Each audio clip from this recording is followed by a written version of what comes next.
paz do Senhor. Seja muito bem-vindo ao canal Participante Uma Visão, né? Deus abençoe grandemente pela vossa cooperação, por você estar somando conosco, para que esse projeto alcance mais vidas, tá? Quero aqui também cumprimentá-los aos meus companheiros, Pastor Iel, Pastor Luciano, Pastor Anderson. Muito obrigado pela vossa cooperação e que vocês que nos acompanhem continuem somando conosco, tá? Continue aí nos ajudando, tá? Divulgando esse trabalho para que mais professores, professoras possam ser aí beneficiados com esses comentários. Por mais que nós façamos aqui um comentário um pouco rápido, mas eu creio que é de suma importância, você pode extrair muito desses breves comentários que nós assim o fazemos, né? Então aproveite isto, medite, se caso ficou com dúvida, assista o vídeo mais uma vez, tá? Divulgue, compartilhe, curta, para que mais professores e professoras possam ser alcançados. E também alunos, né? Obreiros possam estar sendo alcançados com esse conteúdo, que eu tenho certeza que será de grande valia para todos quanto amam a escola bíblica dominical, tá? Nessa feita nós estaremos aqui falando, estudando, né, essa pré-aula na lição de número 4, né? E a lição de número 4, ela tem o tema como a estrutura da Bíblia, né? Então a lição 4, nós estaremos aqui falando um pouco sobre a questão da estrutura da Bíblia. Como o autor da Bíblia é Deus, né? Logo, a sua palavra, ela não está de qualquer maneira. Ela está estruturada, tá? Ela está exatamente estruturada, né? Então aqui eu já achei muito interessante sobre a questão da verdade prática, né? Que diz que a Bíblia se divide em Antigo e Novo Testamento, totalizando 66 livros, divinamente inspirado. Toda ela é nossa única regra de fé e prática. Então, toda ela, não é só uma parte da Bíblia, tá? Alguns dizem assim, a Bíblia só serve para você a parte que você se identifica, tá? Então, mas toda a Bíblia, não é só alguma parte que é inspirada, tá? Toda a Bíblia é inspirada, tá? Então nós vamos estar, dessa feita, estudando aí toda a questão da estrutura que a Bíblia aí traz, tá? Então a leitura bíblica em classe, né, que está aí, vocês que vão estar aí dando as aulas aí, possa estar aí lendo, meditando, estudando, né, que está em Lucas, né, 24, do 44 a 49, que nós não faremos menção, tá, por causa do nosso tempo, tá. Interessante também que eu gostaria aqui de fazer menção sobre a introdução, né, e aí os meus companheiros aqui também têm toda a liberdade para estarmos aí comentando. A Bíblia Sagrada foi escrita majoritariamente em hebraico e em grego, em um período aproximado de 1600 anos, por 40 homens, tá? Eu sempre falo na sala teológica, quando dou aula, que quando se fala de data nas escrituras, nunca nos esqueçamos da expressão aproximadamente, tá? Pois ela não tem, assim, trazer datas exatas, mas sempre aproximados, tá? Então nós vemos aqui que aproximadamente 1600 anos foi o período para que toda a composição do cânon, tanto da primeira aliança e da segunda aliança, o primeiro pacto, nós estaremos falando sobre este assunto dentro dessa questão da estrutura da Bíblia, tá? E já no primeiro ponto, aqui o primeiro tópico, já traz como a Bíblia está organizada, né? Como é que a Bíblia está organizada? Como se deu essa organização da Bíblia, né? Sobre a questão de toda a organização que a Bíblia se encontra, né? Como se deu essa organização, né? Então, eu já quero aqui ouvi-lo, nosso companheiro Pastor Iel, para estar aqui falando sobre como a Bíblia está organizada. Pastor Iel. Pastor Wilson, prazer, uma alegria imensa estar com o senhor, com o pastor Luciano, mais uma vez com o pastor Anderson, e também com você que nos acompanha no canal. É um prazer imenso estar com você, aqui no canal Quatro Expoentes Uma Visão. Quando nós falamos aqui de como a Bíblia está organizada, né, que é já o primeiro tópico dessa quarta lição, né, que nós estamos estudando, sobre a supremacia da palavra de Deus. Bom, a Bíblia ela está dividida, como já foi mencionado aqui pelo pastor Wilson, em duas partes, né? Uma chamada Antigo Testamento e a outra chamada Novo Testamento. Nós sabemos que testamento também é o mesmo que aliança. Então alguns preferem usar primeira aliança e segunda aliança. A primeira aliança, ou o Antigo Testamento, a Bíblia é um livro aqui de 66 livros, né? E o Antigo Testamento, ele vem trazer consigo a primeira aliança, 39 livros. O Novo Testamento, que seria a segunda aliança, 27 dos seus livros. Eles não estão organizados em ordem cronológica. É interessante nós salientarmos isso daqui, né, que a primeira aliança, que nós chamamos o Antigo Testamento, que são os livros, eles estão divididos sim em grupos, né? Até porque nós conhecemos como Pentateuco, livros históricos que narram a história ali do povo de Israel, né? O Pentateuco trazendo muito acerca da criação, o primeiro casal, o primeiro homem, a primeira mulher, o primeiro casal, as primeiras famílias, as novas civilizações que aconteceram na Terra através de Adão, e depois do dilúvio através dos 3 filhos de Noé, a família de Noé. E então nós vemos ali os livros da lei, a lei que fora dada por Deus, o livramento de Deus primeiramente ali do povo que estava no Egito, sai do Egito, né? Vai para o caminho do deserto, um rumo a Canaã, que era uma direção que Deus conduziu o seu povo à terra prometida. E aí vem os livros da lei, nós chamamos de Pentateuco. Depois vem os livros históricos, né? Os livros históricos que narram toda essa história, a trajetória do povo de Israel. Os livros poéticos, né? A Bíblia também fala aqui, menciona os livros poéticos, né? E aí vem os livros proféticos também. Os livros proféticos, sendo 5 profetas maiores e 12 profetas menores, considerados profetas menores, não pela importância que um tem e o outro deixa de ter, mas pelo período em que profetizaram, né? Pelo período em que profetizaram, pela extensão do ministério profético, né? E alguns são chamados profetas maiores e outros profetas menores, mas ambos têm a mesma importância no seu ofício profético. Essas categorias, elas estão organizadas pela tipologia do livro e não pela ordem cronológica, né? Por isso que alguns livros vêm trazendo 700 anos antes de Cristo na frente de outros que estão 450 antes de Cristo, porque não é uma ordem cronológica, mas sim pela tipologia que o livro vai representar na sua primeira aliança aí no Antigo Testamento. Quando nós falamos dos 27 livros, né, da segunda aliança, que é o Novo Testamento, eles também se dividem, né? Nós temos aí um evangelho escrito 4 vezes, no qual 3 são considerados evangelhos sinóticos. É importante, quando você vai ler ali os evangelhos sinóticos, que seriam Mateus, Marcos e Lucas, toda vez que você vai ler uma passagem em Mateus, também lê-la em Marcos, lê-la em Lucas, porque eles podem trazer detalhes diferentes, por causa do ponto de vista. Nós aprendemos uma frase muito interessante que diz que cada ponto de vista é a vista de um certo ponto. E é uma grande realidade. Haja visto que aqui, nos evangelhos sinóticos, Mateus, Marcos e Lucas, eles trazem pontos diferentes dos mesmos acontecimentos, que às vezes se completam. Como, por exemplo, no caso da mulher cananeia.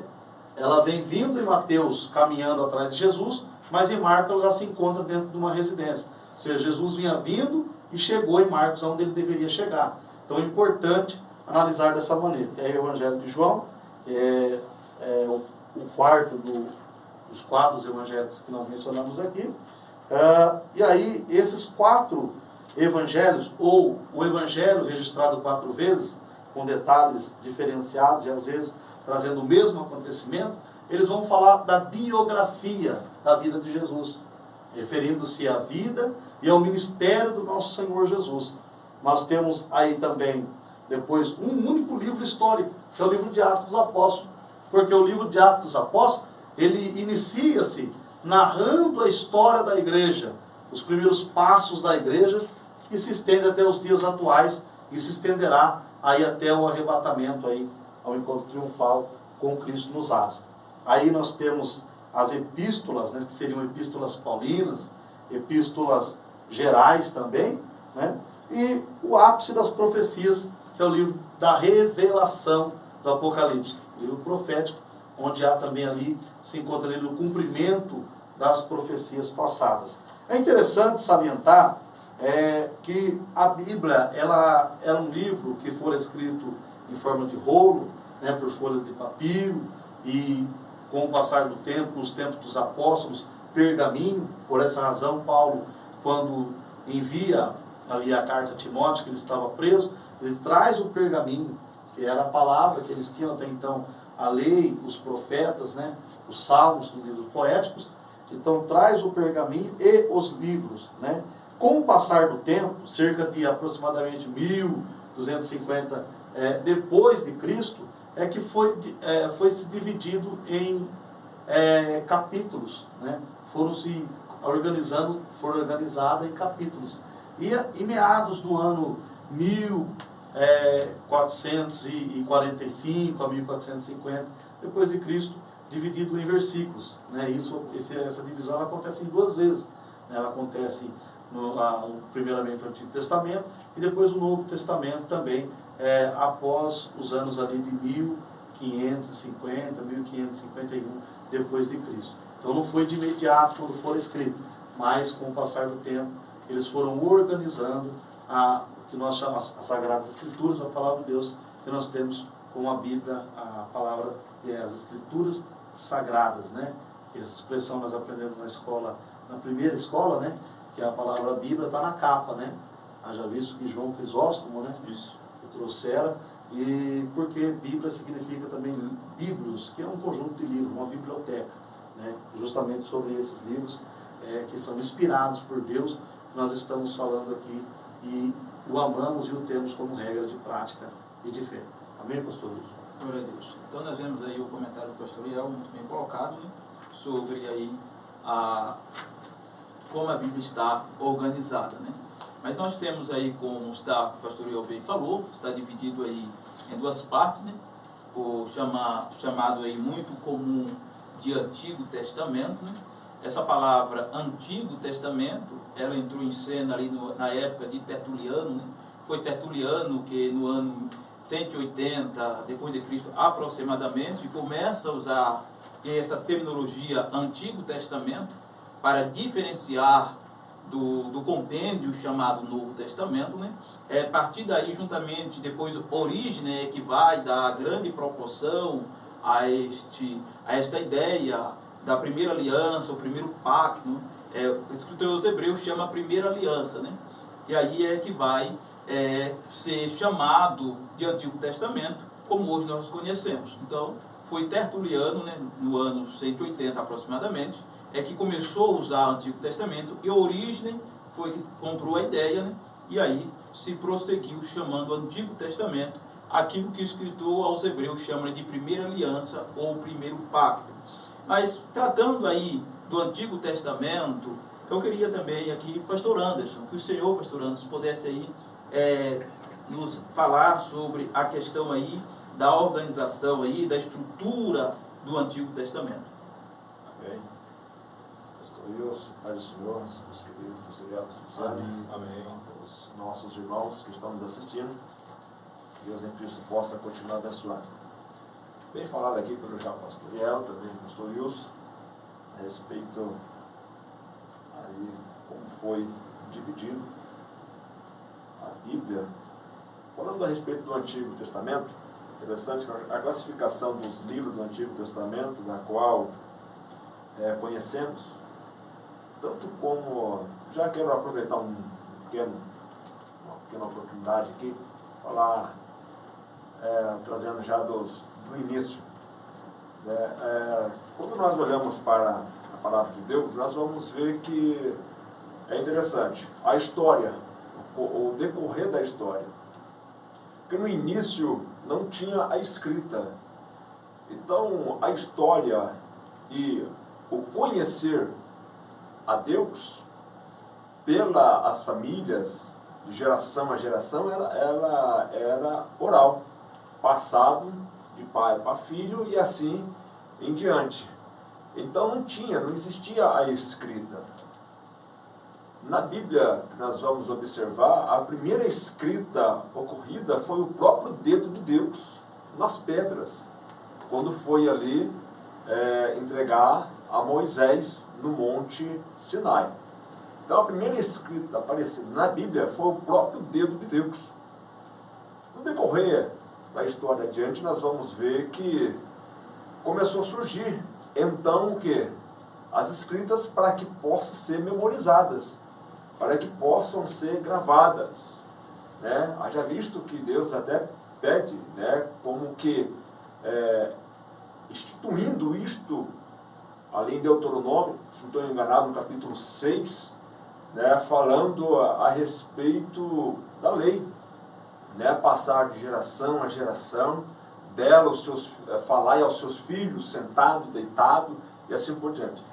É interessante em tudo isto que quando surgem então as escritas que começa a escrever, nós sabemos que os 5 livros, a lei escrita por Moisés, né, e assim por diante, o Antigo Testamento então, formado, para nós ganharmos um pouco de tempo aqui, quero ver se consigo aqui falar aos irmãos, são os 39 livros, só que faz uma diferença em questão da Bíblia judaica, né, que nós vamos ver, que são apenas, somava os seus 24 livros. Diferente da Igreja Católica também, né, porque já tem os acréscimos dos apócrifos, que já são, então, praticamente, totalizando em si 46 livros, né. Então, quando nós olhamos para isto, essas divisões e essas situações, nós vamos perceber essas diferenças. Nós, protestantes, ficamos com os 39 livros do Antigo Testamento, né, olhando para este ponto. Ganhamos aqui um pouquinho de tempo. A divisão utilizada pelos judeus, ela era tripartida. Como nós vamos observar isso? Jesus mesmo, ao caminho de Emaús, quando ele vai ali encontrar aqueles 2 discípulos, ele usa isto, né? Essa divisão utilizada pelos judeus, que era o quê? A lei, os profetas, os salmos ou escritos. Jesus se refere àqueles 2 discípulos a isto, porque essa divisão da igreja, da Bíblia judaica, né? Quando nós olhamos também, nós vamos ver que a divisão adotada pelos cristãos protestantes constitui-se de 4 partes, baseia-se na disposição dos livros por tópicos, com origem na tradução das Escrituras Sagradas para o grego. A versão Septuaginta iniciada por volta aí do século III, né?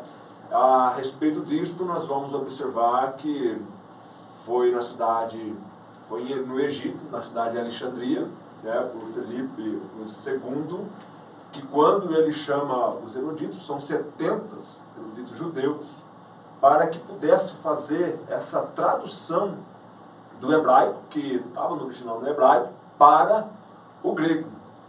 E interessante que no Novo Testamento nós vamos observar que eles usam a Septuaginta e não o original grego, para citar as Escrituras do Velho Testamento.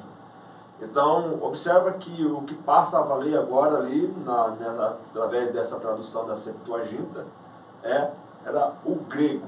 A valorização que se deu a isto, né, no mundo helenístico do Império Grego na época, e então a facilidade que teve para que todos pudessem então ter o conhecimento das Escrituras. Isso facilitou grandemente ali naquela época, ali, na cultura deles ali, da Grécia, e facilitando também para a propagação da Palavra de Deus, do Evangelho, a qual foi ali iniciada até mesmo por João Batista e também aí por Cristo, né?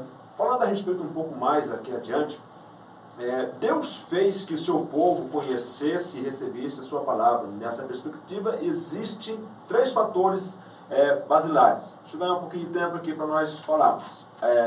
A inspiração divina, que atesta se o livro é inspirado pelo Espírito Santo, se era ou não, né? O que atesta isto? Isto é o quê? O que acontece? Quando nós possamos observar que o que qualifica um livro para que pudesse ser aceito no canal não é se ele fosse mais antigo ou porque ele era mais lido. Não quer atestava ser o livro aceito no canon, na época, mas sim que tenha autoridade para o que diz. Significa dizer o quê? O livro tinha de ser testado como divinamente inspirado e por meio de provas irrefutáveis de sua veracidade. Então, tinha isto. Tinha que ter essa certeza para que então pudesse então fechar ali, como fechou o canon do Antigo Testamento, tendo esta certeza para que pudesse ser aceito. Tinha que ter essa certeza, que era verdadeiramente inspirado pelo Espírito Santo de Deus. O segundo ponto é o reconhecimento do povo de Deus, que atesta se o livro era aceito como autêntico por seus primeiros leitores, ou não. Então, aqui tinha mais esse ponto aqui. Esse critério está relacionado com a inspiração divina. Nesse aspecto, nós possamos observar que Deus dá autoridade divina a um livro e os homens de Deus, o ataque de Deus revela o seu povo, reconhece o que o Senhor revelou. A canonicidade é determinada por Deus e descoberta pelos homens de Deus. E nisso nós observamos várias provas aí surgidas na história. E também a preservação pelo povo de Deus, que atesta se o livro era conservado como a palavra de Deus. Então tem todos esses detalhes a qual nós possamos observar aí no Antigo Testamento. Meus queridos, é longo, para nós falarmos aqui rápido, mas espero que os irmãos possam ter entendido. Um ponto aqui que o pastor Wilson comentou, que eu deixei aqui grifado, que é a questão do Concílio de Trento, em 1546, de modo que o Antigo Testamento aqui católico possui os 7 livros apócrifos acima citado, perfazendo um total de 46 livros. É interessante nós observarmos que a questão que a Igreja Católica ela aceitou esses livros, porém nós temos que entender para que servem esses livros? Apenas históricos, acompanhar a história judaica, porque nós possamos ver que eles não foram divinamente inspirados por Deus, mas para você estudar história é ótimo, mas dizer que foi divinamente inspirado por Deus, aí já não cabe, só para enfatizar isto aqui aos irmãos, já não cabe dizer que foram, porque tem muitos erros, nestes livros, então foi por isso que não foi aceito na nossa Bíblia protestante e também não foi aceito na Bíblia judaica. Amém? Finalizando, que Deus abençoe. Maravilha, graças a Deus. Também dei um bom comentário do pastor Anderson, Só quero aqui ressaltar, quando o pastor Anderson falou sobre a estrutura da Bíblia judaica, entenda que a diferença para a nossa estrutura da Bíblia protestante é que nós temos as divisões nos livros de Samuel, nos livros dos reis e no livro das crônicas, pelas quais na Bíblia judaica essa divisão não existe. Então o livro de reis é um livro só, livro das crônicas e Samuel, assim também como outros documentos que estão ali, que não tem a divisória que tem a nossa versão em protestante, que chegamos a 39. Por isso que a Bíblia judaica chega só em 24, tá? Mas se nós formos fazer uma análise geral, abrange os 39 também na Bíblia judaica, dentro deste panorama, tá bom? Queridos, então vamos lá.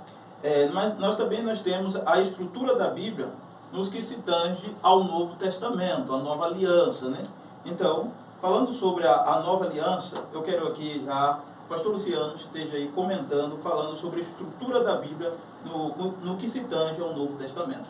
Amém. Meus amados irmãos, a paz do Senhor Jesus.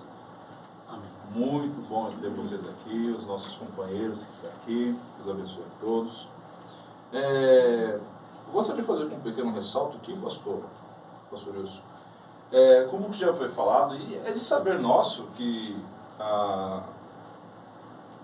existiam os 40 escritores, E eu acho fazer esse pequeno comentário aqui, porque eu acho que essa informação aqui, para quem for dar aula, às vezes não tem o material, mas essa informação acho que vai te ajudar.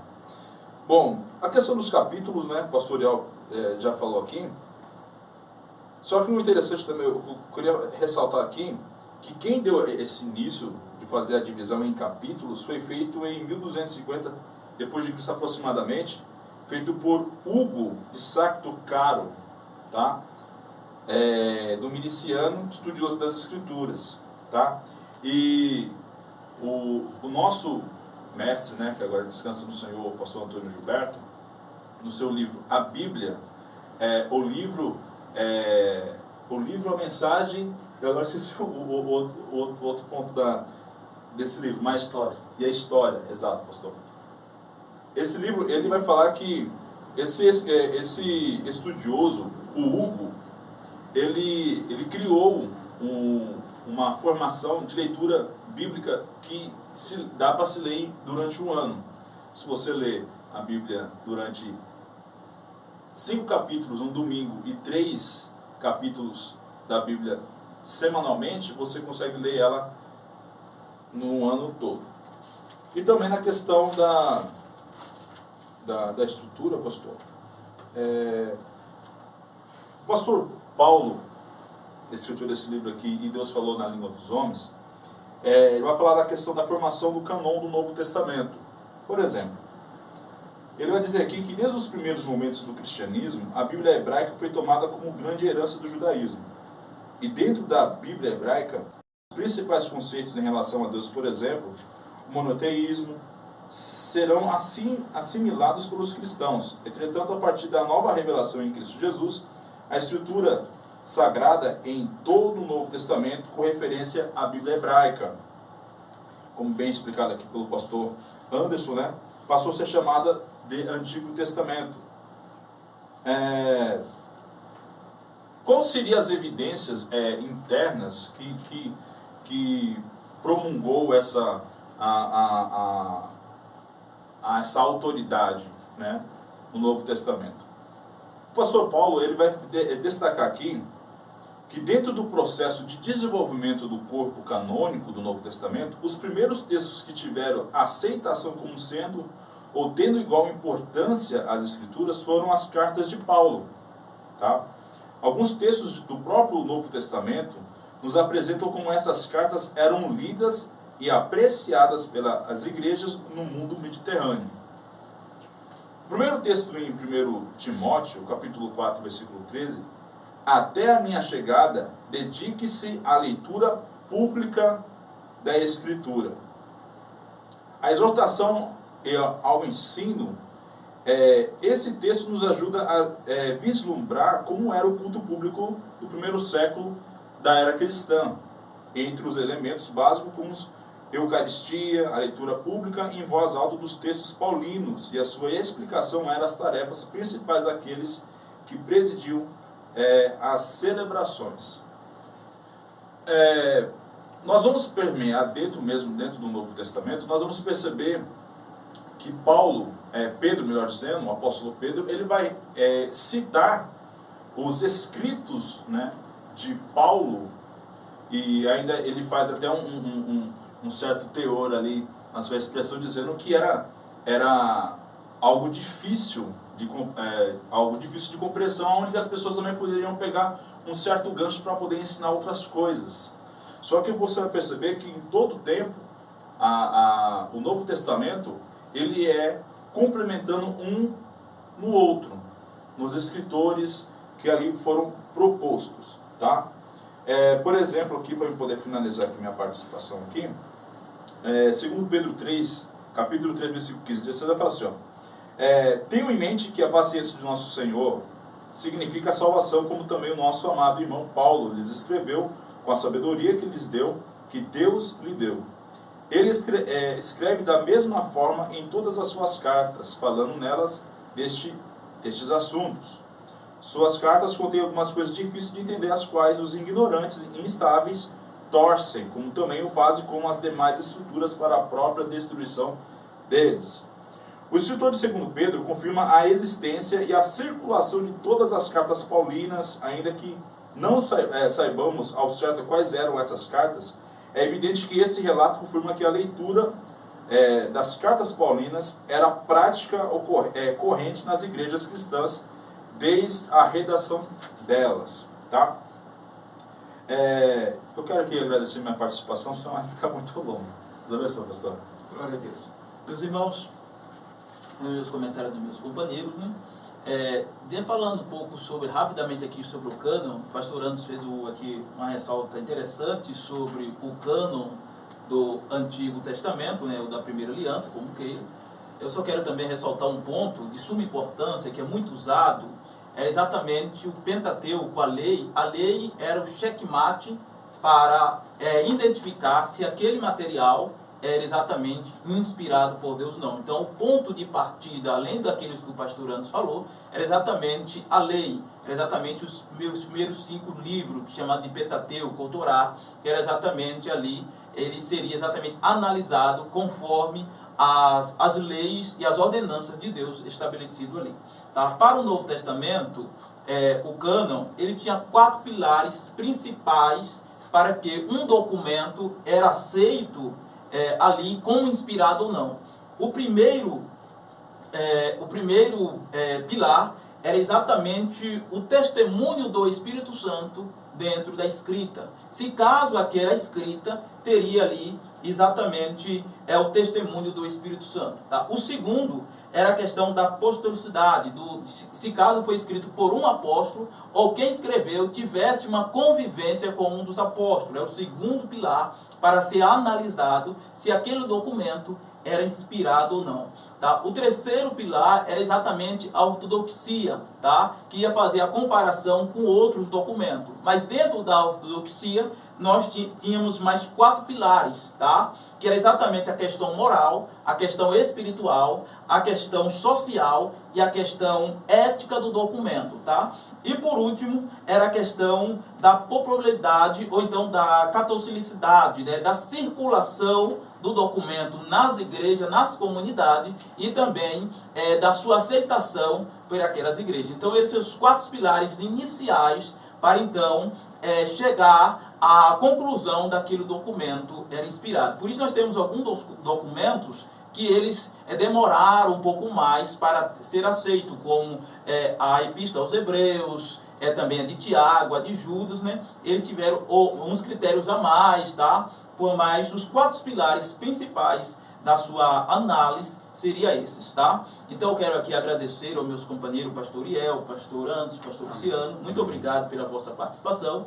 Também agradecer a cada um de vocês, meu muito obrigado, que Deus em Cristo vos abençoe, por você estar nos acompanhando, também compartilhando, curtindo, envie esses nossos vídeos nos grupos de WhatsApp, no grupo da igreja, tá? Qualquer coisa, mostre ao seu pastor, tá? E faça com que esse trabalho vá adiante, não para a glória nossa, não para mérito nosso, mas para a glória de Deus, tá? Nós estamos aqui exatamente, o nosso foco é exatamente o seu crescimento, o crescimento da sua escola, o crescimento da sua turma, que você possa ter aí argumento para então somar na escola dominical, somar no reino de Deus, para que o nome do Senhor, nosso Deus, seja glorificado, tá? Meu muito obrigado, Deus abençoe em Cristo Jesus. Deus abençoe meus companheiros. Deus abençoe.